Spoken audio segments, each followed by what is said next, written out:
రాజమండ్రి శివారు ప్రాంతంలో తిష్టవేసిన చిరుతపులిని త్వరలోనే బంధిస్తామని అటవీశాఖ అధికారులు తెలిపారు. 40 మంది ఫారెస్ట్ సిబ్బంది 9 బృందాలుగా ఏర్పడి చిరుత కోసం సెర్చ్ ఆపరేషన్ కొనసాగిస్తున్నారు. 50 ట్రాప్ కెమెరాలు ఏర్పాటు చేయడంతో చిరుతపులి కదలికలపై అధికారులకు ఒక క్లారిటీ వచ్చింది. శివారులో ఉన్న 500 హెక్టార్ల దివాన్ చెరువు రిజర్వ్ ఫారెస్ట్ లోపలే ప్రస్తుతం చిరుత కదలికలు ఉండడంతో అది నివాస ప్రాంతాల వద్దకు వచ్చే అవకాశం లేదని జిల్లా ఫారెస్ట్ అధికారి భరణి తెలిపారు. తాము ఏర్పాటు చేసిన బోన్ల వద్దకు కూడా చిరుత రావడం లేదని అన్నారు. చిరుతను బంధించే వరకు సమీప ప్రాంతాల ప్రజలు సాయంత్రం 6 గంటల తర్వాత అప్రమత్తంగా ఉండాలని సూచించారు.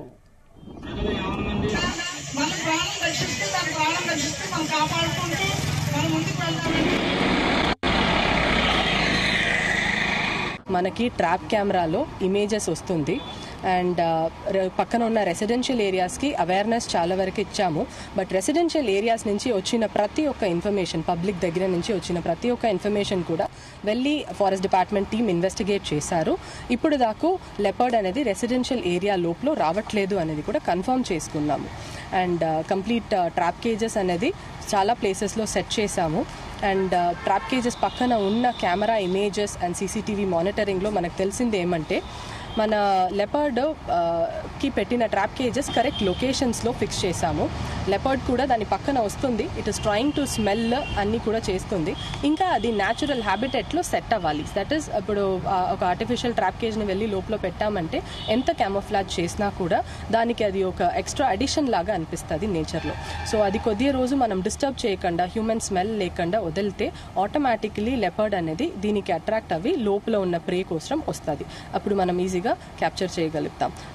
The whole thing is residential area total సేఫ్గా ఉంది అనేది మనం కన్ఫర్మ్ చేయడం కోసం చుట్టూ ఆర్ఎఫ్ చుట్టూ మొత్తం కూడా కెమెరా ట్రాప్స్ అనేది పెట్టాము.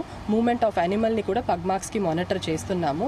బయట ఆర్ఎఫ్ నుంచి వెళ్తే ఆ పర్టిక్యులర్ ఏరియా ఏదో అక్కడ మనం ఇమీడియట్గా సేఫ్టీ మెషర్స్ అనేది తీసుకోవడం కూడా రెడీగా టీమ్స్ పెట్టాము. న్యాచురల్ ఫారెస్ట్లో ప్రే బేస్ యానిమల్కి ఎక్కువ ఉంది. పందిలు ఉన్నది, డాగ్స్, మంకీస్ అన్నీ కూడా ఎక్కువ ఉన్నాయి. కాబట్టి ఇప్పుడుకు మనం ట్రాప్ కేజ్లో పెడుతున్న ప్రే చూసి యానిమల్ రావడం లేదు. ఇంకా 1 or 2 డేస్లో దానికి ఆ ట్రాప్ కేజ్ అనేది న్యాచురల్ అనిపించేస్తే లోపల ఉన్న ప్రే బేస్కి కూడా యానిమల్ లోపల, లెపర్డ్ లోపల రావడానికి హై ప్రాబబిలిటీ మనకు ఉంది అనేది ఐడెంటిఫికేషన్. దీనికి మనం both driving in to the natural forest కూడా ట్రై చేస్తున్నాము, మానిటర్ చేస్తున్నాం కదా కెమెరా ట్రాప్లో. సో ఆటోమేటిక్గా ఒక న్యాచురల్ ఫారెస్ట్ డైరెక్షన్లో వెళ్తుందంటే అది కూడా మనం గైడ్ చేయడానికి ట్రై చేస్తాం. మీన్ వైల్ ఇది మనం దివాన్ చెరువు ఆర్ఎఫ్లోనే రిపీటెడ్గా చుడుతుంది. రెసిడెన్షియల్ ఏరియా పక్కన ఉన్నాయి కాబట్టి ట్రాప్ కేజెస్ కూడా సెట్ చేసి మానిటరింగ్ చేస్తున్నాము. దీనికి అడిషనల్గా థర్మల్ డ్రోన్స్ కూడా మనం యాడ్ చేశాము. Thermal drone images in case of emergency situation animal ఎగ్జాక్ట్గా ఎక్కడ ఉంది అనేది ఐడెంటిఫై చేసుకోవడానికి మనకు చాలా యూస్ఫుల్గా ఉంటుంది. సో దానికి కూడా టీమ్స్ మనతో రెడీగా ఉన్నారు ఇక్కడ.